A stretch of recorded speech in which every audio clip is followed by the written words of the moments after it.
हम आपको अपने पिता की बात बता रहे हैं। हमारे पिता जिस दिन हम भागे उसके 3 दिन बाद हमको पकड़ा गया।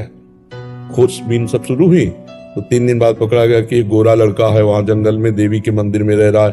तो पहले बड़े भाई आए तो उनको तो कठोर शब्दों से कह के, बहुत विवेक प्रवीण था, बचपन में भी बहुत विवेक प्रवीण था, मतलब प्रवीण ना होता तो संसार की यात्रा काटते हुए भगवान ऐसे कैसे लाते। तो जब पिताजी आए तब हम मिल गए, क्योंकि वो एक कठोर स्वभाव के और बहुत धर्मात्मा पुरुष थे।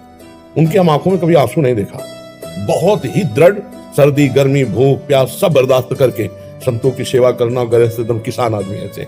तो जब वो आए तो हमारे मन में आया कि मारेंगे अगर हम आंख खोलेंगे, बात करेंगे तो उत्तर हमारा मानेंगे नहीं है, और इनकी हम अवहेलना कर नहीं सकते। तो आंख मूंद के बैठ गए। जो ही देखा पिताजी आ रहे तो आंख मूंद के बैठ। वो नजदीक आए अपने स्वभाव, उठ खड़ा हो, नहीं खड़े, खड़ा हो, नहीं खड़े। तीसरी बार का आप खड़ा हो जा तो हमें लगा डंडा पड़ेगा, चौथी बार तो खड़े हो गए। बच्चे ही थे, खड़े हो गए। तो चाचा जी वगैरह उनको बड़े भैया कहते थे, तो हम भी पिताजी नहीं कहते थे, हम भी बड़े भैया कहते थे। तो उनका बड़े भैया आपसे प्रार्थना करें।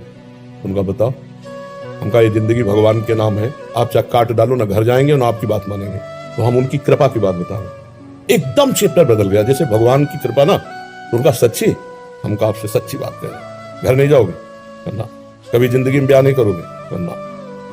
पूरे खड़े हो जाओ, खड़े हो जाओ, ऐसे छाती से लगाओ, कहा राम राम राम, 3 बार ऐसे छाती से राम राम राम ऐसे कहा। जाओ, अगर ऊसर में भी बैठोगे तो फूलों की वर्षा हो। जाओ, जिंदगी में कभी तुम्हारा कोई बाल बांका नहीं कर सकता। पर एक बात ध्यान रखना, अगर आप बाबा जी बनते हो तो हमारा आशीर्वाद, ऊसर में भी बैठोगे तो फूल बरसेंगे, और जिंदगी में कोई बाल बांका तुम्हारा नहीं कर सकता।